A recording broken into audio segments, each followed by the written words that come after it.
Hej! Idag tänkte jag prata lite om spaklyftblock. Och spaklyftblock har vi exempel på bakom här. Det finns många olika varianter, det finns många olika storlekar på spaklyftblocken. Den här är på 1,5 ton och det minsta vi har ligger på 250 kilo och sen har vi den största upp mot 3 ton. De fungerar på samma sätt i princip.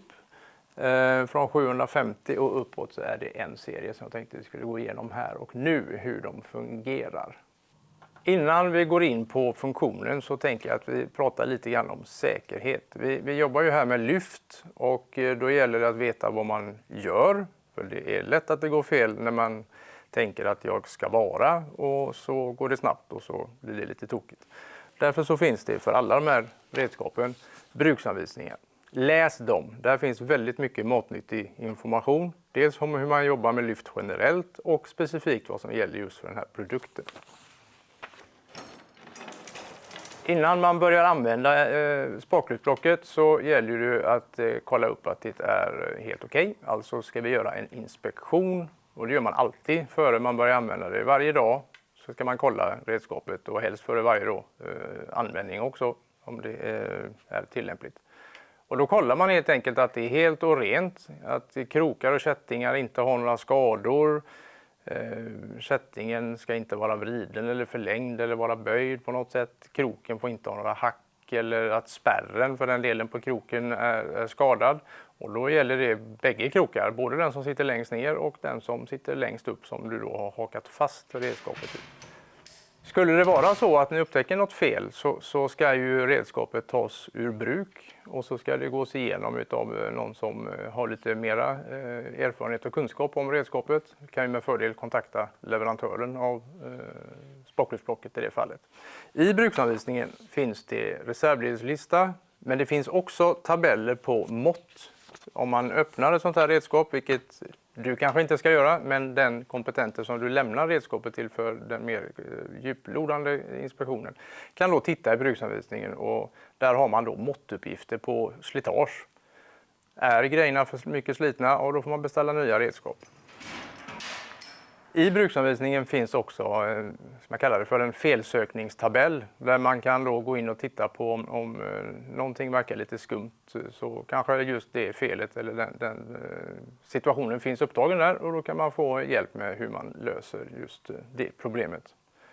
Är det andra problem som du inte kan hitta där i, försök inte använda redskapet ändå utan lämna in det för genomgång. Ska vi då titta lite grann på redskapet, hur det ser ut och fungerar.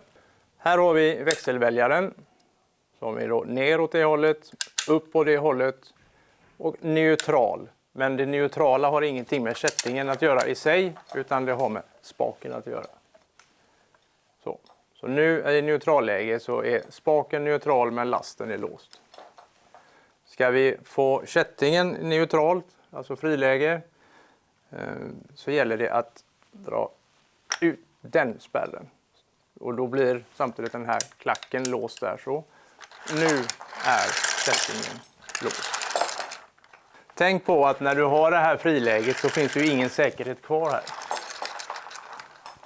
Även om när du drar ut den här för att få friläge på kättingen och du har last på den så kommer den fortfarande vara låst. Så har du kopplat bort alla säkerhetsfunktioner. Så att det är stor risk. Och det finns ingen anledning att göra det så pilla inte på den. Ska vi nu då koppla ur friläget, ta tag i kättingen en bit nedanför spaklyftblocket så att det inte finns någon risk att du skulle kunna klämma dig. Vrid ratten till höger så att den går in. Så. Nu är den inne och nu kan man justera det här reglaget. Nu tar inte de här klackarna i längre här. Så. Och så kan vi sätta igång och lyfta. Eller för den delen då, sänka. Ja, vad finns det då för information att ta till sig? Ja, dels hade vi då som jag visade förut bruksanvisning, men på själva produkten finns ju också naturligtvis en märkbricka där det framgår VLL, lyftkapacitet, hur mycket får jag lyfta med just det här redskapet. Det är vilken lyftlängd som finns på kättingen, vilken batch, tillverkningsår och serienummer och så vidare. Allt sånt som måste finnas med på här. Finns inte den här brickan eller den inte är läsbar så ska du inte använda redskapet. Nu tror vi att vi har allting under kontroll och det har vi väl kanske nästan. Det finns ju en tanke till som är väldigt viktig med sådana här redskap. Vi hänger redskapet i något. Vad hänger vi den i? Just i det här fallet så kan vi lyfta 1,5 ton. Då gäller det att säkerställa att det ni hänger den i också klarar 1,5 ton. Det är säkerhet hela vägen. Vad finns det under lasten? Det är vanligt säkerhetstänk det här med riskanalys och sådär. Innan man gör ett lyft så ska man tänka vad kan hända om det går fel. I det här fallet så hänger den ju faktiskt i en balkvagn. Då är ju riskområdet hela vägen längs balkvagnens område. Eller i varje fall lite när jag tänkt att flytta lasten. Finns det någonting i vägen där? Eller någon i vägen? Eller kan någon komma in så? När vi använder sådana här redskap så gäller det att veta vad man gör före man gör det. Mycket av informationen får du reda på genom att läsa bruksanvisningen. Sen så bekantar du dig med verktyget eller redskapet i lugn och ro. Är du det minsta osäker så avbryt och så kontaktar du någon som kan. Tänk efter före så ska även det här lyftet gå bra.